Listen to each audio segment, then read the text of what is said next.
गौतम बुद्ध की कहानी से आप सीखेंगे कि आप अपने जीवन में हर परिस्थिति का कैसे सामना कर सकते हैं। आप अपने मन को शांत कर सकते हैं इस गौतम बुद्ध की कहानी से। दोस्तों, हमारे जीवन में मन के बिना कुछ सलाह विचार नहीं कर सकते, इसलिए मन को शांत रखना बहुत जरूरी है। एक बार गौतम बुद्ध अपने शिष्य के साथ एक गांव की तरफ जा रहे थे। तभी उन्होंने देखा कि एक युवक बेहद गुस्से में पहाड़ी की तरफ जा रहा है।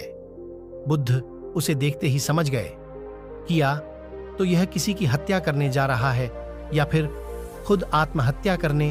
वह युवक जैसे ही पहाड़ी से कूदने जा रहा था, गौतम बुद्ध ने तुरंत उसका हाथ पकड़कर उसे खींच लिया।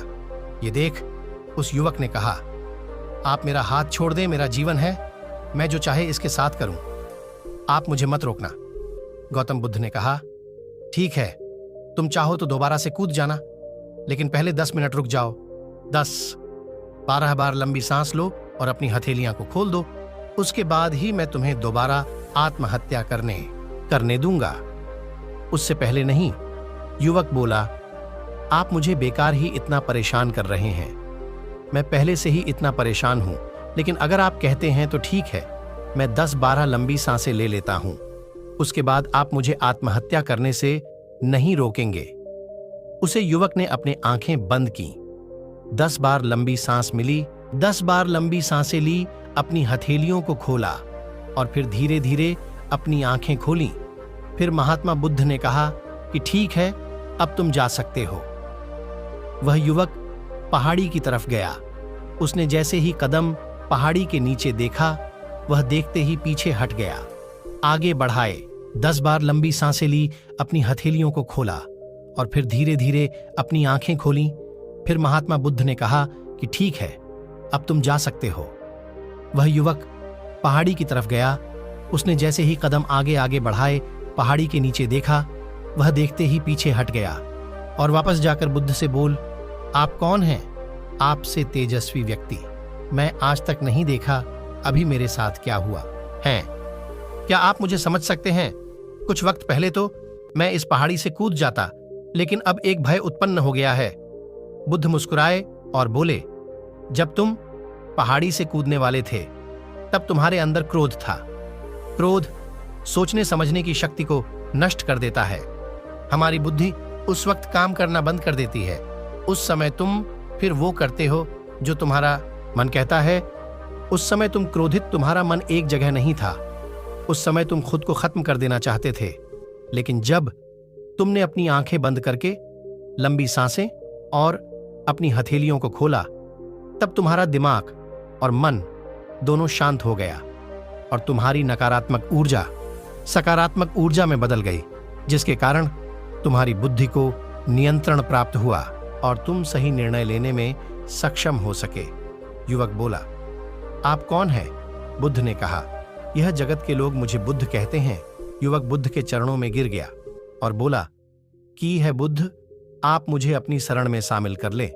मैं तो अपने पिता को सबक सिखाना चाहता था, इसलिए आत्महत्या करने जा रहा था। बुद्ध ने कहा कि आत्महत्या करके कोई इस शरीर के साथ कुछ भी नहीं कर सकता।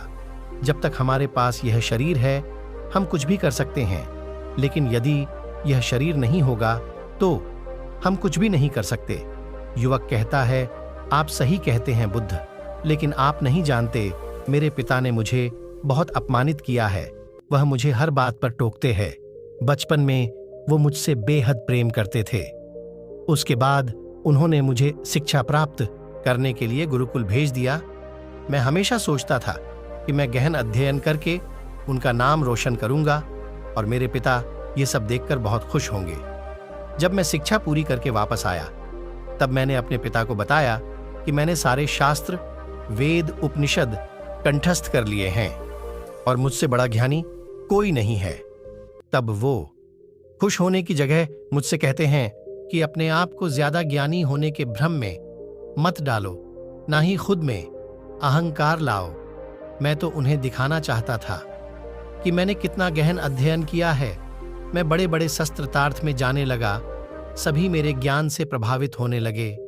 सभी ने मुझे महान झाता माना। लेकिन मेरे पिता ने नहीं माना। वह मेरे शस्त्रास्त्र के बीच पहुंच जाते और मेरे बताए गए ज्ञान में कुछ न कुछ कमी निकालते और सबके आगे मुझे अपमानित करते। वो मेरे साथ रहने वाले मित्रों को भी अपमानित करते थे, यह कहकर कि वो मेरा जीवन बर्बाद कर देंगे, क्योंकि वह मेरा साथ देते थे, मेरे ज्ञान की प्रशंसा करते थे। मैं समझ नहीं पा रहा था कि वह ऐसा क्यों कर रहे हैं। तब मेरे मित्रों ने मुझसे कहा, क्योंकि वो मेरे जितना ज्ञान अर्जित नहीं कर पाए, इसलिए वो मुझसे ईर्ष्या करते हैं। एक दिन मेरी उपाधियों के कारण मेरे मित्रों ने मुझे मदिरापान कराया। ये बात मेरे पिताजी को पता चल गई। वो ढूंढते ढूंढते वहां पहुंच गए और मुझे वहां सबके सामने थप्पड़ मार दिया। मुझे बहुत अपमानित महसूस हुआ। तब मैंने ये तय किया कि मुझे मेरे पिताजी को सबक सिखाना है और मैं यहाँ आत्महत्या करने आ गया, क्योंकि एक पिता के लिए इससे बड़ा सबक क्या होगा। जब वह अपने बेटे की अर्थी को उठाएंगे, तब उन्हें एहसास होगा कि उन्होंने क्या गलती की है।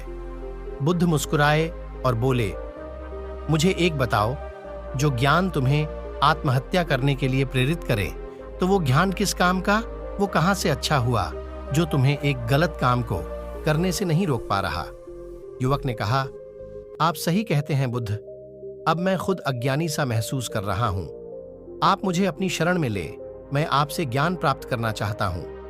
बुद्ध ने कहा, तुम मेरे साथ 4 दिनों तक रहना और उसके बाद अपने पिताजी के पास जाना। अपने पिता के घर तुम मध्य रात्रि के बाद जाना और बिना किसी हलचल के चुपचाप भीतर जाना, तब तुम्हें जीवन का सबसे पहला ज्ञान मिलेगा।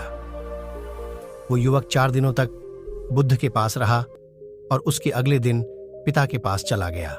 जब मध्यरात्रि वो अपने घर पहुंचा तो उसने देखा कि उसकी माताजी बिस्तर पर बहुत बीमार पड़ी हैं और युवक के पिता से कहती हैं कि तुम्हारी सख्ती के कारण आज मेरा बेटा मुझसे दूर है। अगर तुम इतने सख्त नहीं होते तो आज घर छोड़कर नहीं जाता। वो युवक अपने पिता की तरफ देखता है। वो देखता है कि जिनकी आंख में आज तक आंसू नहीं देखे थे, आज वो नम आंखों के साथ बैठे हैं। उसके पिता कहते हैं, मैं उसे दुख नहीं देना चाहता था, बस उसके अंदर अहंकार ना आए, उसे दूर करता था। तभी उसके अंदर की कमियों को वहां जाकर बताता था, ताकि मुझे सुन कोई और भी उसे उसकी कमी बता सके और उसे अपने ज्ञान पर कभी घमंड ना हो, क्योंकि व्यक्ति का अहंकार उसे हमेशा ले डूबता है। लेकिन उस भीड़ में मेरे सिवा कोई नहीं होता था जो उसको उसकी गलतियों के बारे में बताएं। तब मैंने तय किया कि मैं उसे उसकी गलतियों से अवगत कराऊंगा, लेकिन वो मेरी ना सुनकर हमेशा अपने मित्रों की सुनता था। और एक दिन जब उसने मदिरापान किया, तब मेरा दिल दुखा और तब मुझे लगा कि शायद मेरी परवरिश में कोई कमी थी। मैं ही एक अच्छा पिता नहीं बन सका जो मेरे बेटे ने ऐसा किया। लेकिन तुम चिंता मत करो, मैं उसे कहीं से भी ढूंढ कर ले आऊंगा। जितना प्रेम तुम मुझसे करती हो, उससे ज्यादा मैं उससे करता हूं। युवक की माता कहती है कि मैंने उसे हर जगह ढूंढा, लेकिन वो कहीं नहीं मिला। मेरा मन कहता है कि यहां से कुछ दूर एक गांव में गौतम बुद्ध रुके हैं, वह जरूर वही होगा। तुम उसे वहां जाकर देखो। ये सारी बातें युवक वहीं खड़ा होकर सुन रहा था। उसकी आंखों से आंसू बह रहे थे। वो चुपचाप वहां से चला गया और गौतम बुद्ध के पास पहुंचा और बुद्ध से बोला, है बुद्ध, अगर आपने मुझे उस दिन आत्महत्या करने से नहीं रोका होता तो मुझसे कितना बड़ा पाप हो जाता। बुद्ध ने युवक से कहा, इस जीवन की सबसे बड़ी गलती आत्महत्या करना है। ये जीवन तुमने खुद नहीं लिया है, उसे तुम्हें दिया गया है, तो तुम्हें कोई हक नहीं कि उसे खुद से नष्ट करो। कल सुबह तुम्हारे पिता यहां वापस आएंगे। कल सुबह तुम उनके साथ जाकर उनके आरण को उतारना। युवक ने कहा, हे महात्मा बुद्ध, मुझे मेरा सारा ज्ञान व्यर्थ ही लगता है। आप सत्यता को उजागर करते हैं। मैं आपके साथ रहकर आपसे ज्ञान प्राप्त करना चाहता हूं। मुझे अपने संघ में आप शामिल कर लें। बुद्ध ने कहा, कल सुबह जब तुम्हारे पिता आएंगे, तब तुम उनसे बातचीत करना और उनसे आज्ञा लेना, और तब तुम्हें लगे कि तुम्हें ज्ञान प्राप्ति की जरूरत है, तो संघ के दरवाजे सभी के लिए खुले रहते हैं। दोस्तों, आपने क्या सीखा इस कहानी से कमेंट करके जरूर बताना, और ये कहानी अच्छा लगा हो तो लाइक और सब्सक्राइब जरूर करें। धन्यवाद।